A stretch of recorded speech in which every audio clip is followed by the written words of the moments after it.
समीक्षा के आज के इस अंक में हम एक बहुत ही महत्वपूर्ण पुस्तक पर बात करने जा रहे हैं। दोस्तों, इस पुस्तक को यूँ तो पुस्तक कहना भी शायद गलत होगा, क्योंकि मुझे लगता है कि ये पुस्तक नहीं है बल्कि अपने आप में एक महत्वपूर्ण दस्तावेज है, या यूँ कहें कि अपने आप में एक अभियान है।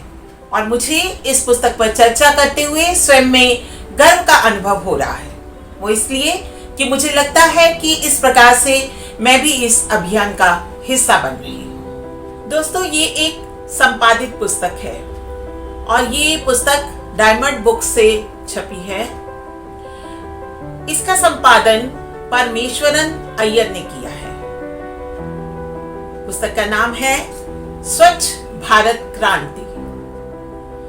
स्वच्छ भारत क्रांति अपने आप में माननीय प्रधानमंत्री नरेंद्र मोदी द्वारा आरंभ किया गया एक अभियान है, और उस अभियान में किस प्रकार से एक एक करके लोग जुड़ते गए और कारवां बनता गया, इसकी चर्चा इस पुस्तक में 400 पानों में की गई है।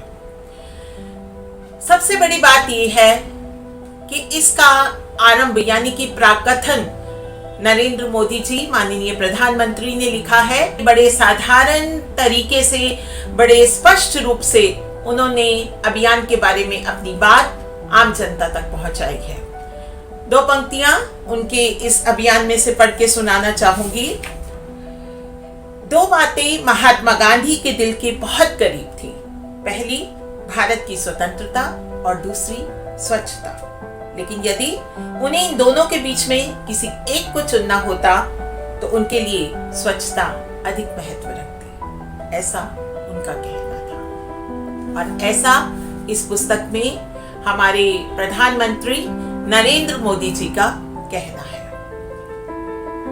अब पुस्तक की बात को मैं आगे बढ़ाती हूँ। वास्तव में पुस्तक स्वच्छता की ओर एक कदम ही है, एक क्रांति है, अपने आप में संपूर्ण दिशा है। पुस्तक में ये बताया गया है कि किस प्रकार से एक छोटी सी सोच एक जन आंदोलन का रूप ले लेती है और समाज में एक मूलभूत परिवर्तन आता है। 4 हिस्सों में बटी इस पुस्तक के अलग अलग अध्याय हैं। पहले अध्याय में राजनीतिक नेतृत्व की बात की गई है। उसके बाद जिन लोगों ने सार्वजनिक वित्त से जुड़े हुए लोग, जैसे हमारे भूतपूर्व वित्त मंत्री स्वर्गीय अरुण जेटली जी, उनकी चर्चा की गई है। उनका आलेख इसमें सम्मिलित किया गया है। अमिताभ कांत का आलेख इसमें सम्मिलित किया गया है। हार्टविंग शेफर का आलेख इसमें सम्मिलित किया गया है। और फिर जिन लोगों ने भागीदारी की इसमें, इस स्वच्छ भारत अभियान में, उन लोगों के आलेख इसमें सम्मिलित किए गए हैं। और यहाँ पर मैं सद्गुरु की चर्चा भी करना चाहूंगी, जिनका आलेख एक महान देश का सृजन इसमें सम्मिलित किया गया है। उमा भारती जी या और ऐसे बहुत से राजनीतिज्ञ हैं, पुस्तक में से नाम पढ़ के बता देती हूँ, जिसमें जिनका जिक्र मैं यहाँ खास तौर पे करना चाहूंगी, जो सबके प्रेरणा स्रोत हैं। रतन एन टाटा जी का आलेख भी इसमें सम्मिलित है, और इसके साथ साथ अरविंद पनकारिया का आलेख सम्मिलित किया गया है। पुस्तक को बड़े अच्छे तरीके से रोचक भी बनाया गया है। अब जब हम किसी चीज को रोचक बनाना चाहते हैं तो हम उसमें ऐसे आलेखों को भी सम्मिलित करते हैं जो उसको रोचकता प्रदान करते हैं और उसको एक प्रवाह देते हैं। तो इसमें प्रवाह जो है वो फिल्मी हस्तियों को जोड़ करके दिया गया है। जी हाँ, इसमें अक्षय कुमार जी का लेख भी सम्मिलित किया गया है। टॉयलेट, एक प्रेम कथा, जिसका जिक्र करते हुए उन्होंने बताया है कि किस प्रकार से ये कहानी उन्होंने पटल पर उतारी, उसमें अभिनय किया, स्वयं में गर्व का अनुभव किया। इस पूरे आलेख में उन्होंने उसी की चर्चा की है, उस फिल्म की चर्चा की है, और साथ ही साथ उस फिल्म के निर्माण, उस फिल्म के बनने के पीछे की योजना, और फिर उसका प्रभाव किस प्रकार से लोगों पर पड़ा, या लोगों से प्रेरित होकर के किस प्रकार इस चलचित्र को बनाया गया, इस फिल्म को बनाया गया, इसका जिक्र उन्होंने किया है। एक महत्वपूर्ण हस्ती का नाम इसमें और जुड़ा है, और वो है फिल्मी दुनिया से ही जो एक प्रवाह कर देते हैं, अमिताभ बच्चन। उन्होंने आलेख का शीर्षक दिया है दरवाजा बंद तो बीमारी बंद। कितना अच्छा शीर्षक है।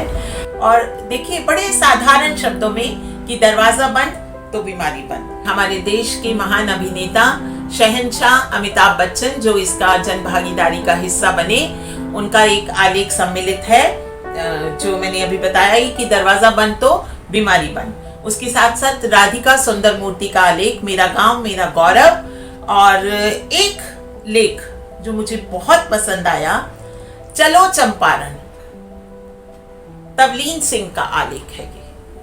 चौथे हिस्से की यानी कि 4th चैप्टर की बात करें जो कि जन भागीदारी का हिस्सा है, उस जन भागीदारी वाले भाग में बहुत से जाने माने लोगों के आलेख सम्मिलित किए गए हैं, जैसा कि मैंने भूमिका में भी आरंभ में भी बताया। यानी कि आप ये देखिए कि पुस्तक में बड़े रोचक तरीके से इसको 4 हिस्सों में विभाजित करके जो ये एक क्रांति का स्वरूप लोगों के सामने आया, जो स्वच्छता एक क्रांति के रूप में हम सबके समक्ष आई, उसका वर्णन किया गया है। अगर आप सच में किसी क्रांति का हिस्सा बनना चाहते हैं और अगर आप सच में चाहते हैं कि हमारा देश स्वच्छता की ओर कदम बढ़ाए, तो मुझे लगता है कि इस पुस्तक को पढ़ना बहुत जरूरी है। मैं एक बार फिर बता देती हूँ, पुस्तक का नाम है स्वच्छ भारत क्रांति, और इसको संपादन किया है परमेश्वरन अय्यर ने, और पुस्तक डायमंड बुक्स से छपी है। और ये पुस्तक Amazon, फ्लिपकार्ट सब जगह उपलब्ध है। तो कुल मिलाकर के ये पुस्तक पठनीय है, ना केवल पठनीय है बल्कि प्रेरणा देने वाली है, संजो कर रखने वाली है और हम सबके मन तक पहुंचने वाली है। अगर हम किसी भी रूप में कहीं भी इस अभियान का हिस्सा बने हैं तो भी ये पुस्तक हमारे लिए जरूरी है, और अगर हम भविष्य में अभियान का हिस्सा बनना चाहते हैं तो ये हमारे को प्रेरणा देगी। आज के लिए बस इतना ही। कुछ ही दिनों में फिर मिलते हैं एक नई पुस्तक के साथ, एक नई किताब के साथ। तब तक के लिए नमस्कार।